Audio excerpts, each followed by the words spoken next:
But now they mock me. Men younger than I, whose fathers I would have disdained to put with my sheepdogs. What use was the strength of their hands to me, since their vigor had gone from them? Haggard from want and hunger, they roamed the parched land and desolate wastelands at night. In the brush they gathered salt herbs, and their food was the root of the broom bush. They were banished from human society, shouted at as if they were thieves. They were forced to live in the dry stream beds among the rocks and in holes in the ground. They brayed among the bushes and huddled in the undergrowth. A base and nameless brood, they were driven out of the land. And now those young men mock me in song. I have become a byword among them. They detest me and keep their distance.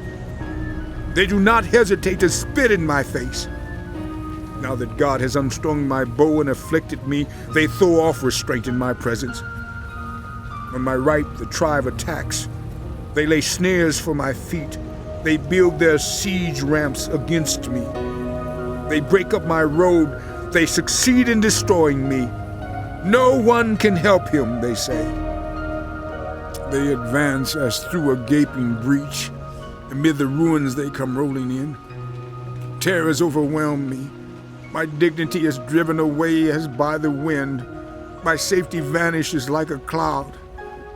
Now my life ebbs away. Days of suffering grip me.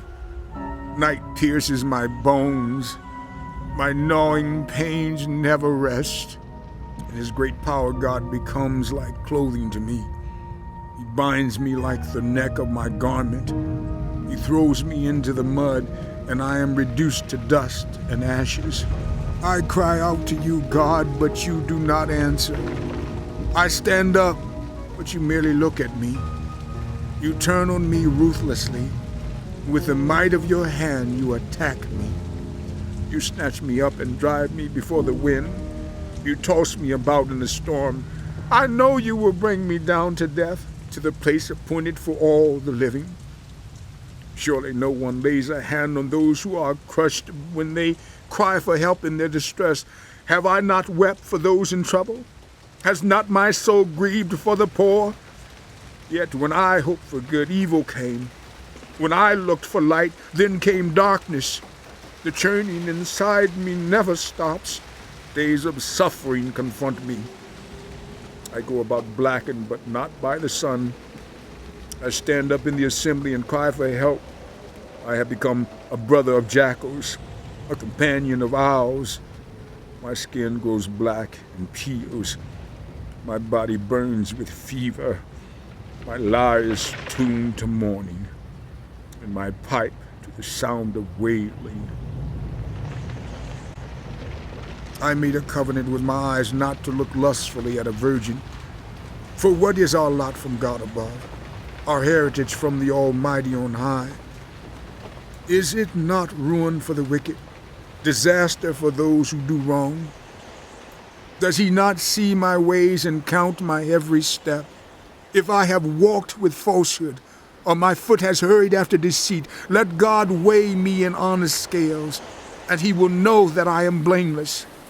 If my steps have turned from the path, if my heart has been led by my eyes, or if my hands had been defiled, then may others eat what I have sown, and may my crops be uprooted. If my heart has been enticed by a woman, or if I have lurked at my neighbor's door, then may my wife grind another man's grain, and may other men sleep with her. For that would have been wicked, a sin to be judged. It is a fire that burns to destruction. It would have uprooted my harvest. If I have denied justice to any of my servants, whether male or female, when they had a grievance against me, what will I do when God confronts me? What will I answer when called to account? Did not he who made me in the womb make them? Did not the same one form us both within our mothers? If I have denied the desires of the poor, or let the eyes of the widow grow weary, if I have kept my bread to myself, not sharing it with the fatherless, but from my youth I reared them as a father would, and from my birth I guided the widow.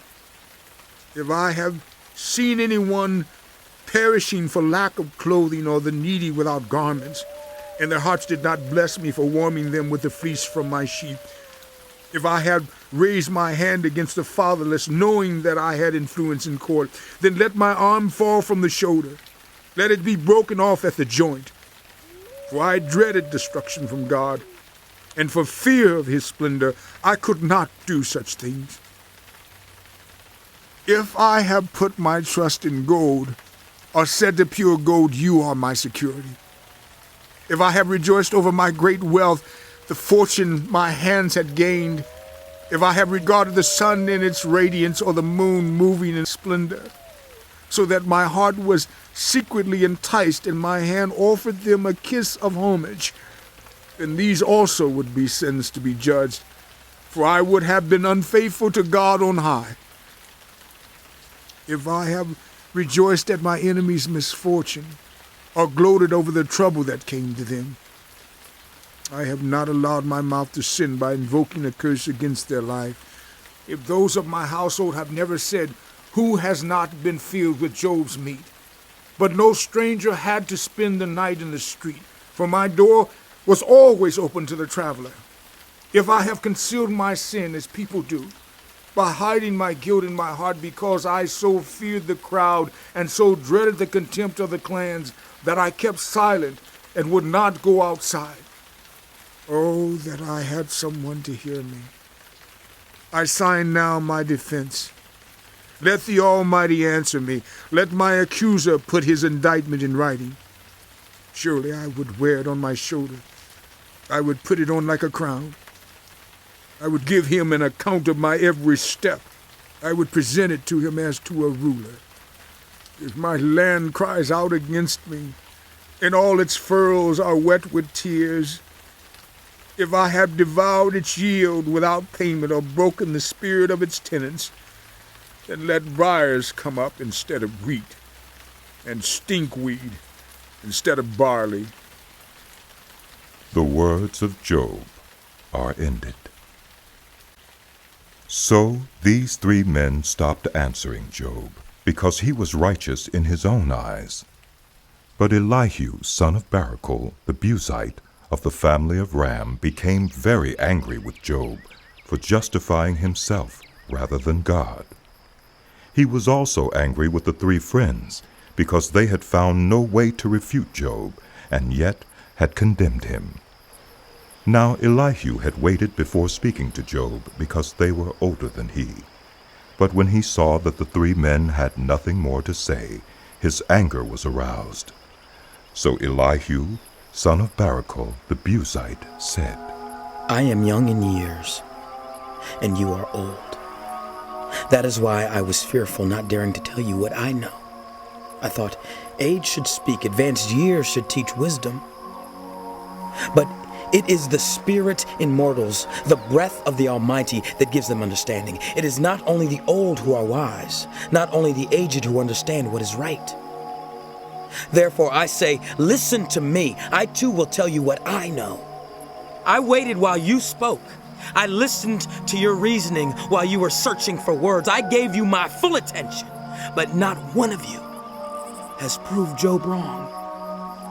None of you has answered his arguments. Do not say, we have found wisdom. Let God refute him, not a mere mortal. But Job has not marshaled his words against me, and I will not answer him with your arguments. They are dismayed and have no more to say. Words have failed them. Must I wait now that they are silent? Now that they stand there with no reply? I too will have my say. I too will tell what I know, for I am full of words, and the spirit within me compels me. Inside I am like bottled up wine, like new wineskins ready to burst. I must speak and find relief. I must open my lips and reply. I will show no partiality, nor will I flatter anyone, for if I were skilled in flattery, my Maker would soon take me away. But now, Job, listen to my words. Pay attention to everything I say. I am about to open my mouth. My words are on the tip of my tongue. My words come from an upright heart. My lips sincerely speak what I know?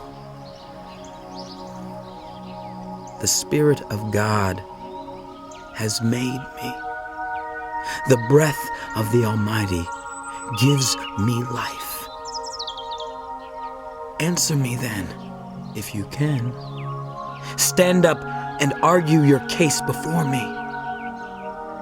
I am the same as you in God's sight. I too am a piece of clay. No fear of me should alarm you, nor should my hand be heavy on you. But you have said in my hearing, I heard the very words.